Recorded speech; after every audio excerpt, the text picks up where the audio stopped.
Ladles and Jelly Spoons to Kohigh Mathy's YouTube channel. That's poor opening, lad. Poor opening. Didn't get a laugh.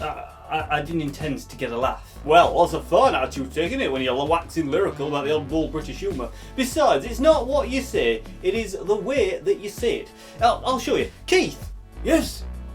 Oh, am I relevant again? Keith, show our kid here how you can get a laugh from saying welcome Ladles and Jelly Spoons to Kohigh Mathy's YouTube channel.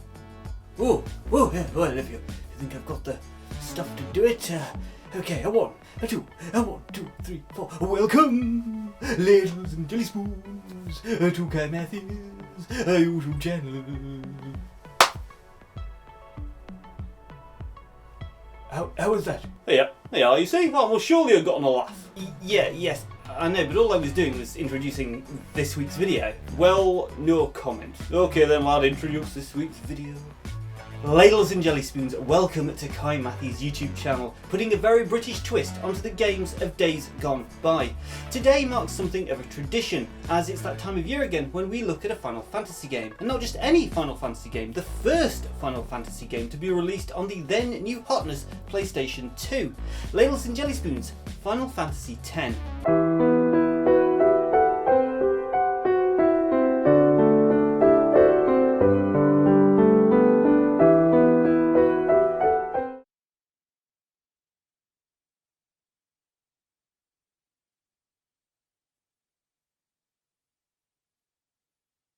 This is your story.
All this started with sin.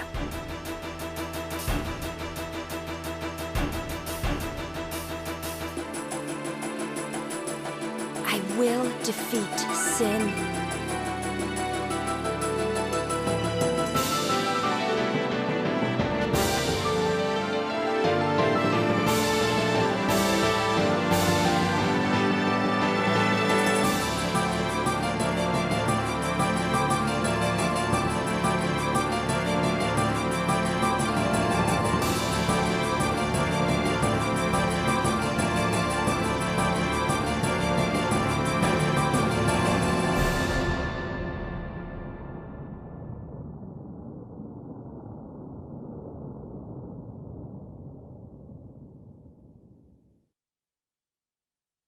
Before we get back to the fascinating facts and retro reviewing of Final Fantasy X, it's time to give you the answers to last month's quiz.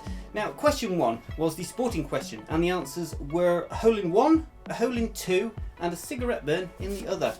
The answer to question 2, well, of course, the odd man out was the 90s mascot and nightmare creature Mr. Blobby.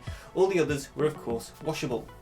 Now, the question on etiquette, the answer was in 3 parts, and they were: not with your fingers, you shouldn't in the bath, and yes, if you feel you really must, but you will get crumbs in the bed, which will attract birds.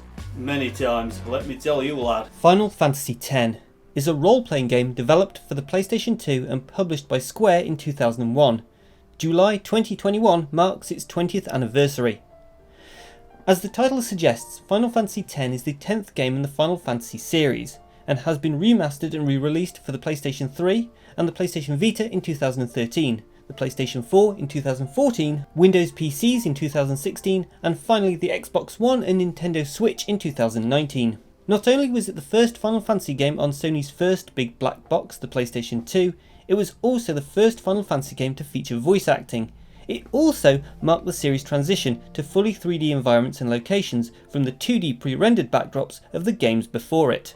But let's not forget that some areas were still pre-rendered. Final Fantasy X also replaced the tried and tested ATB, Active Time Battle system, with the Conditional Turn-Based Battle, CTB system, and used a new levelling system called the Sphere Grid.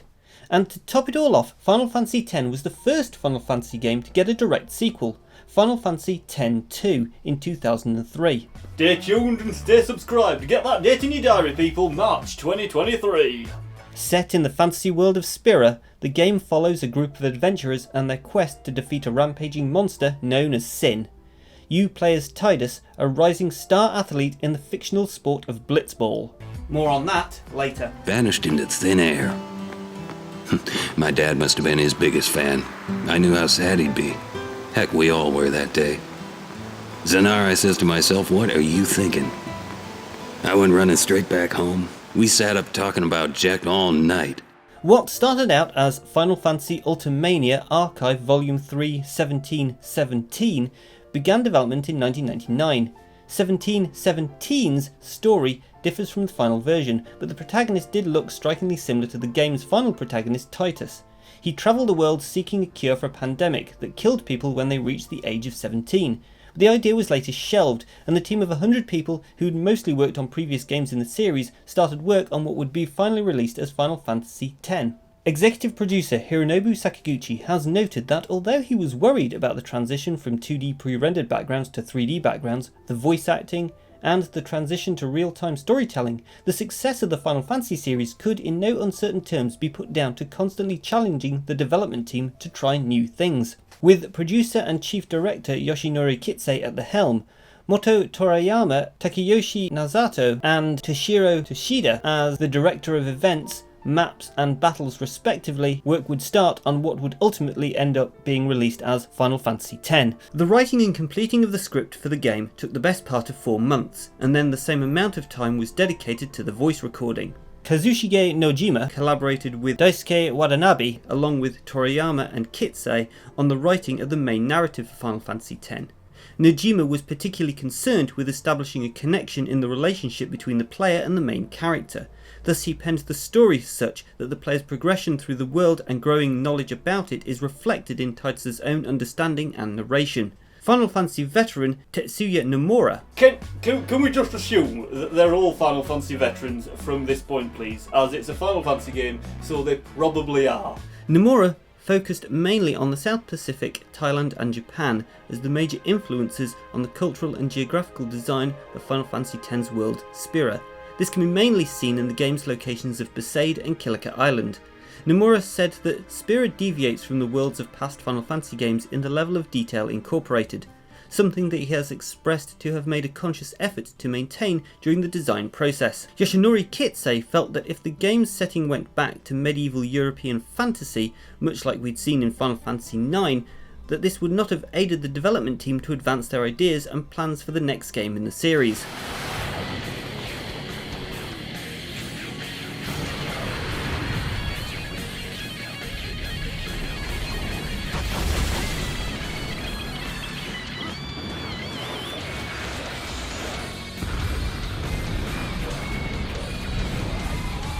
Chief designer Fumi Nakashima wanted to ensure that the characters from different regions and cultures bore distinctive characteristics in their clothing styles, so that they could be quickly and easily identified as members of their respective locations in the game. For example, she said that the masks and the goggles of the Al-Bahad give the group a strange and eccentric appearance, whilst the attire of the Rosso lend them to being able to easily change and ready for battle. Final Fantasy X was also the first game in the series to make use of motion capture and skeletal animation technology, something that is now just commonplace in video game development. but back in 2001, animators creating realistic lip movement, which were then programmed to match the speech of the game's voice actors, was a really big deal and really helped with the marketing push for the game. Not that it needed it, as this was a next-gen Final Fantasy, it was going to sell no matter what. Kazushige Nojima said at the time that the inclusion of voice acting enabled him to express emotions more powerfully than before.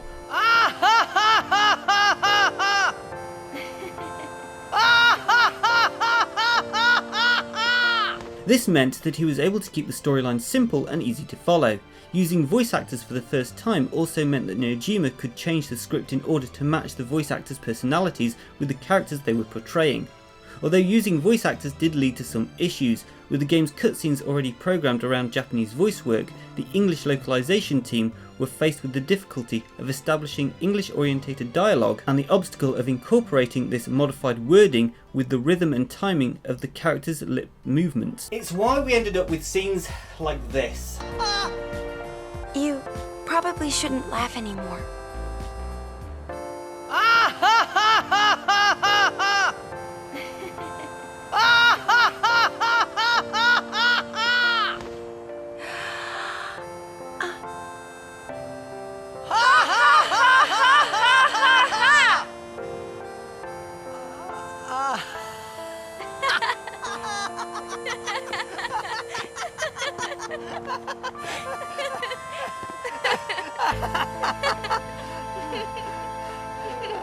Too funny.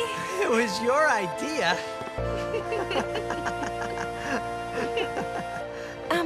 Thank you. Huh? I want my journey to be full of laughter. Localization specialists noted that they had to keep the localized sound files within the duration of the original Japanese, as longer sound files would cause the game to crash. He described the process of fitting natural sounding English speech into a game as something akin to writing 4 or 5 movies worth of dialogue entirely in haiku form, and of course the actors had to act, and act well within those restraints. Another issue that arose from new technology that the game was making use of was experience. The cutscene of Titus and Yuna kissing was developed by Visual Works, and a lot of animators were inexperienced with romance scenes. The Visual Works director stated that the animators sought feedback from younger staff at Square as well as female members of staff. The scene was remade multiple times after receiving responses that earlier drafts were unnatural and not believable. Shintaro Take, the battle director, also wanted the battles in Final Fantasy X to come across as a natural part of the story and not an independent element, as they felt that in other Final Fantasy games this feature would have included wandering enemies visible on the field map, seamlessly transitioning into battles, and the option for players to move around the landscape during enemy encounters. But due to the hardware limitations of the PlayStation 2, these ideas could not be used. Hang on, are you telling me PlayStation 2 and even dry beyond the ears at this point in its lifespan, and these chaps are out there trying to push it beyond its limits? Madness. Instead, a compromise was made, whereby some transitions from the field map to the battle map were made relatively seamless with the implementation of motion blur effects that would happen at the end of an event scene. The desire for seamless transitions also led to the implementation of a new summoning system as seen in the game. Early on in development, Final Fantasy X had plans to have some online features, making use of Square's Play Online service, but during the production, features were dropped to make way for the first online entry in the Final Fantasy series, Final Fantasy XI.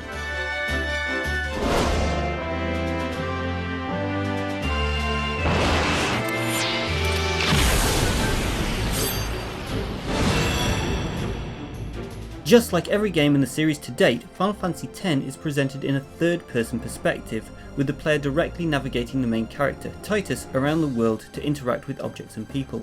Unlike previous games, however, the world and town maps have been fully integrated, with terrain outside of the cities rendered to scale.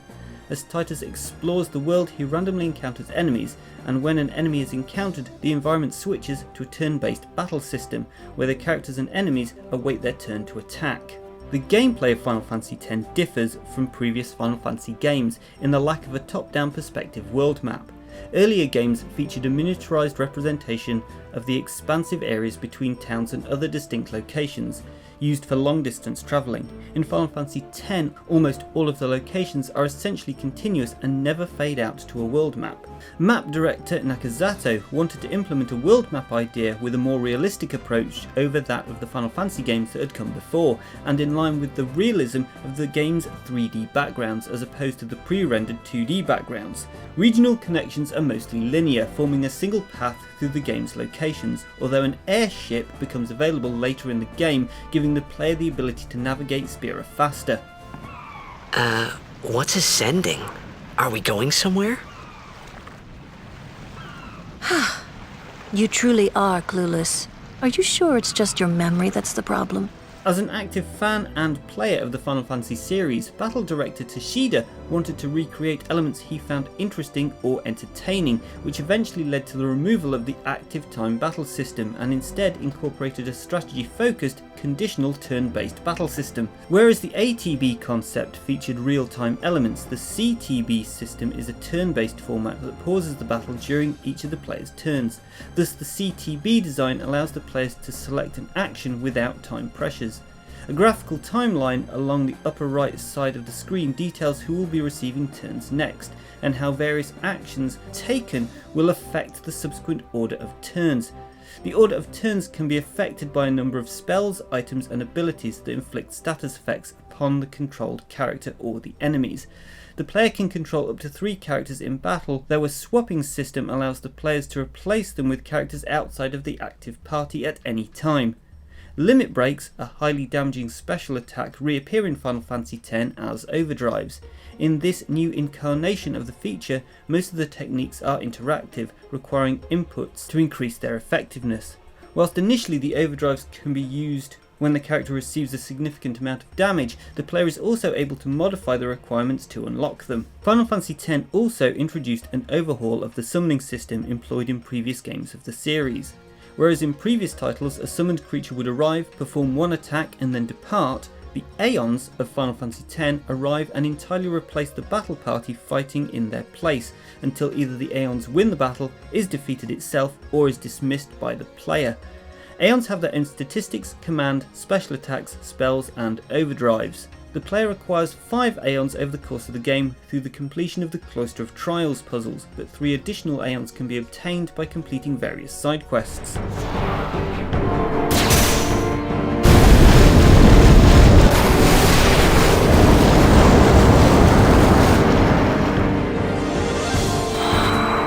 As with previous titles in the series, players have the opportunity to develop and improve their characters by defeating enemies and acquiring items, though the traditional experience point system is replaced by a new system called the Sphere Grid. Kitse explained that the purpose behind the Sphere Grid is to give players an interactive means of increasing their character's attributes, so that they will be able to observe the development of those attributes firsthand. Instead of a character gaining predetermined statistic bonuses for their abilities after levelling up, each character gains sphere levels after collecting enough ability points, AP.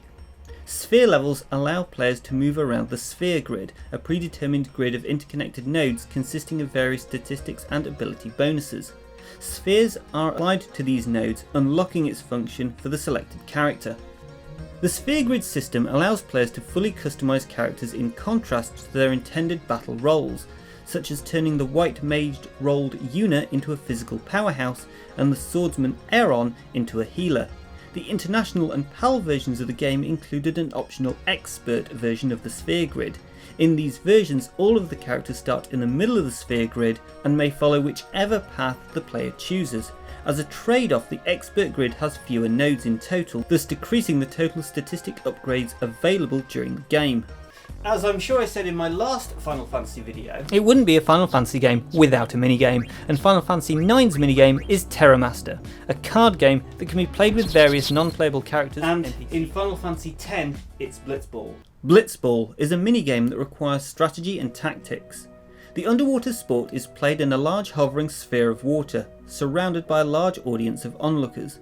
The player controls one character at a time as they swim through the sphere, performing passes, tackles and attempting to score. The gameplay is similar to that of the main game, in the way that the controlled character moves through the area until they encounter an enemy. In this case, the enemy is a member of the opposing team. status effects are also implemented in the minigame, as each player can learn techniques that are equivalent to abilities in the main game. Blitzball is first introduced in the beginning of the game, during one of the early cinematic sequences, in which Titus, the main character who is described as a star Blitzball player, is part of an intense game. It is the only minigame that plays a role in the overall plotline, as it is not only a main part of Titus's character, but it is also the first scene where the game's main antagonist Sin is shown. Unlike other minigames, playing Blitzball is mandatory near the beginning of the game, but is later optional.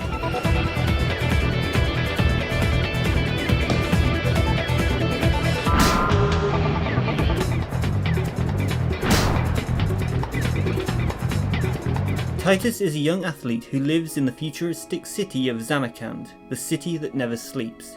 He plays Blitzball, a ball game where players throw a ball while submerged in a hovering sphere of water. Suddenly a terrible disaster happens, a huge dark wave engulfs the city, spawning monsters, and Titus comes into contact with a mysterious creature and as a result finds himself in a different world. 1,000 years into the future, the civilization that he's used to doesn't exist anymore.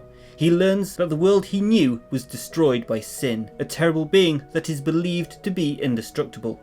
Titus meets a young summoner named Yuna and joins her as a guardian on her quest to put an end to Sin.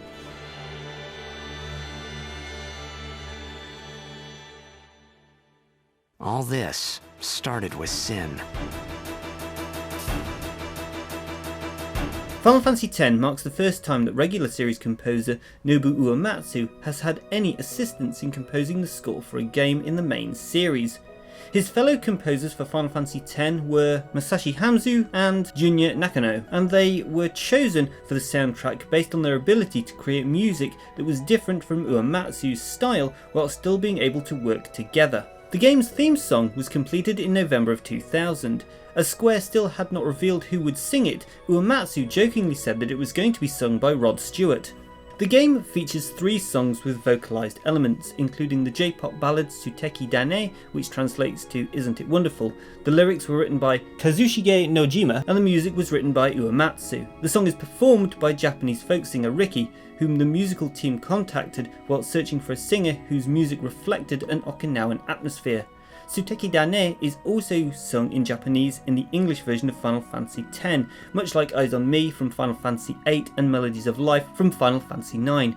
An orchestral version of Tsuteki Dane is used as part of the ending theme. The other songs with lyrics are the heavy metal opening theme Overworld, sung in English by Bill Muir, and Hymn of Faith, a recurring piece sung using Japanese syllabary.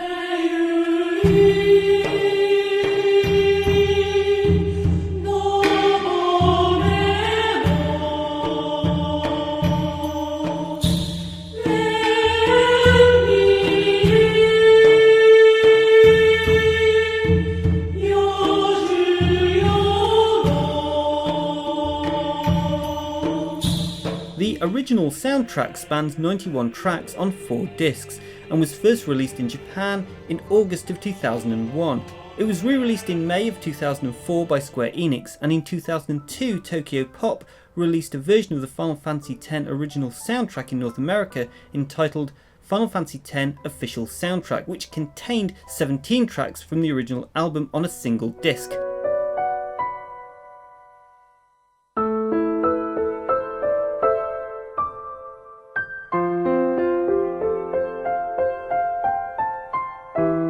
With this being the first Final Fantasy game that has used voice actors, this means it's the first time that I get to talk about them. For the sake of time and the fact that I'm not brilliant at pronouncing Japanese names, I'll just be looking at the English voice cast. Voicing the main character Titus, we have James Arnold Taylor, who people will probably know best as Ratchet from the Ratchet & Clank series. As Yuna, we have Hedy Buress, who has had a varied acting career both as a voice actor and in front of the camera.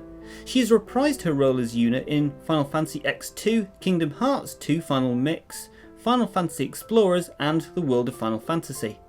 Providing the voice of Wakka, we have John DiMaggio, who most people will probably know as the voice of Bender from Futurama. Voicing Lulu is the multi-talented Paula Tissot, who also came back to voice Lulu in Final Fantasy X2. She's also provided voices for Laughing Octopus in Metal Gear Solid 4 and Chandra in Eternal Darkness, Providing the voice of Aran, we have another acting veteran, Matt Mackenzie, who some might recognise as Agent Hollister from 24. As Riku, we have Tara Strong, and if that name sounds familiar, it's because if you've ever watched anything animated, Tara has probably done a voice in it. At the moment, she's probably best known for providing the voice of Miss Minutes in the Disney Plus series Loki. Other voice actors of note are Alex Fernandez as Maester Seymour Guado, Greg Berger as Jet, Michael McShane, who some might recognise as Friar Tuck from the 1991 Kevin Costner film Robin Hood, Prince of Thieves, providing the voice of Sid, because there's always a Sid. There's always a Sid. And finally, we have Roger Jackson, providing the voice of Maester Wen Kinnock. Regular viewers of the Retro Review might remember Roger, who also provided the voice of antagonist No Man in Zone of the Enders.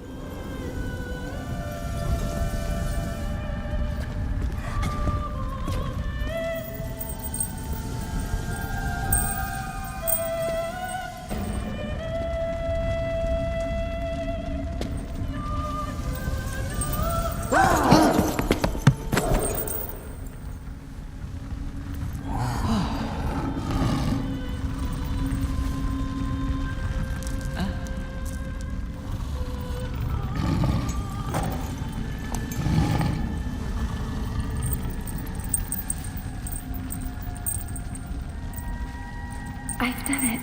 I have become a summoner. The Japanese version of Final Fantasy X included an additional disc entitled The Other Side of Final Fantasy, which included interviews, storyboards and trailers for Blue Winged Blitz, Kingdom Hearts and Final Fantasy Spirits Within, as well as the first footage of Final Fantasy XI Online. An international version of the game was released in Japan as Final Fantasy X International in January of 2002, and in PAL regions under the original title. It features content not available in the original NTSC release, including battle with dark versions of the game's Aeons and an airship fight with Superboss Penance. The Japanese release of Final Fantasy X International also includes Eternal Calm, a 14-minute video clip bridging the story of Final Fantasy X with that of its sequel Final Fantasy X-2. The international and PAL versions include a bonus DVD called Beyond Final Fantasy.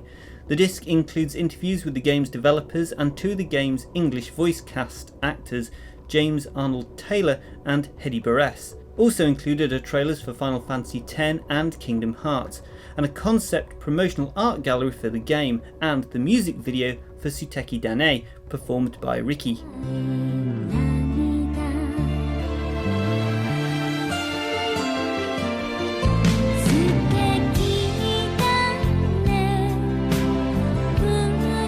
In September of 2011, Square Enix announced that Final Fantasy X would be re-released in high definition for the PlayStation 3 and PlayStation Vita, in celebration of the game's 10-year anniversary. In January 2012, production of the remaster had started. Producer Yoshinori Kitse was once again involved in the production, wishing to work on its quality. In February of 2013, the first footage of the PlayStation Vita version of Final Fantasy X HD was released, showing off HD models of Titus, Yuna, Bahamut and Yojimbo. In March of the same year, it was confirmed that the PlayStation 3 version of the game would also include its sequel X-2, and that would also be remastered in HD. The two HD remastered games for the PlayStation 3 were released under the title Final Fantasy X/X-2 HD Remaster on a single Blu-ray disc, and was sold separately on game cartridges on the Vita in Japan, and sold together in North America, Europe and Australia as a set, with Final Fantasy X being on the cartridge and Final Fantasy X-2 being a download code voucher. Downloadable versions are available for both systems. Square Enix launched an official website for the two HD remasters in March 2013, and the games contain all content found in the international version, including Eternal Calm and The Last Mission. During the PlayStation China press conference that took place in 2014, Square Enix confirmed Final Fantasy X/X-2 HD Remaster would be re-released for the PlayStation 4 in spring of 2015. It was released in North America on May 12th, Australia and Japan on May 14th, and Europe on May 15th, 2015. It includes enhanced graphics in full HD 1080p, the option to switch between the original soundtrack and the ability to transfer save files from the PlayStation 3 and Vita versions. 1 year later, on May 12, 2016, it was released for Microsoft Windows via Steam and includes an autosave function, 5 game boosters, 3 parameter changes and the options to skip FMV cinematics. 4K resolution support, audio settings and graphical options were also included. A version for the Nintendo Switch and Xbox One was released on April 16, 2019.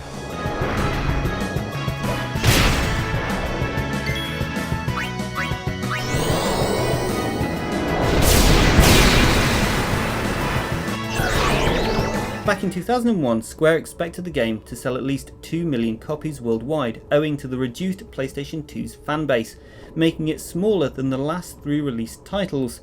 However, within 4 days of its release in Japan, the game had sold over 1.4 million copies in pre-orders, which set a record for the fastest selling console RPG at the time. Unsurprisingly, Final Fantasy X received critical acclaim by video game critics on both sides of the globe. Fans and critics alike praised the game's storyline, calling it surprisingly complex, its ending satisfying and its avoidance of the role-playing cliches commendable, with Titus viewed as an appealing protagonist, as well as saying that the game was the best looking game of the series and arguably the best playing as well. However, not everybody agreed, and some publications booked the trend of praise and noted the game's faults.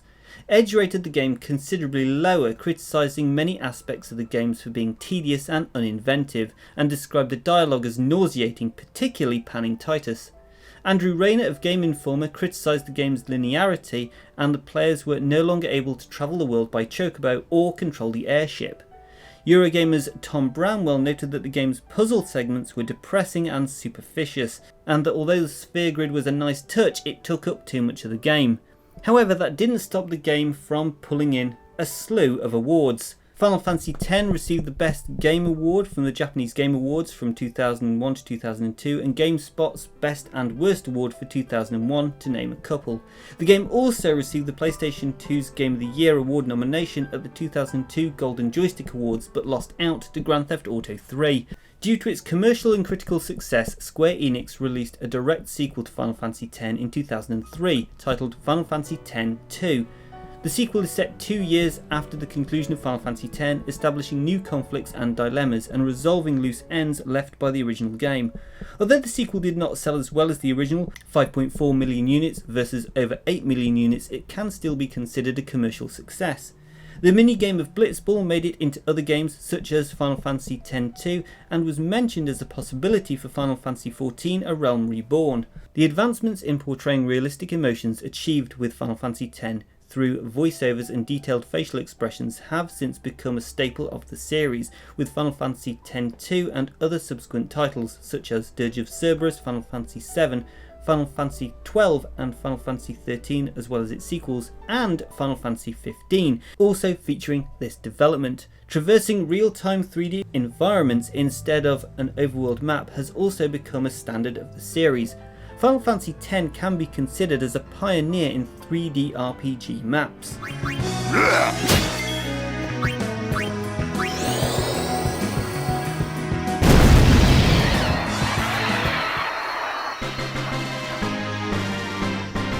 Well, that about does it for today, but before we go, here is the prize-winning entry to our Limerick competition. Oh, we're not still doing that, are we? Yes, we are, White Muffin.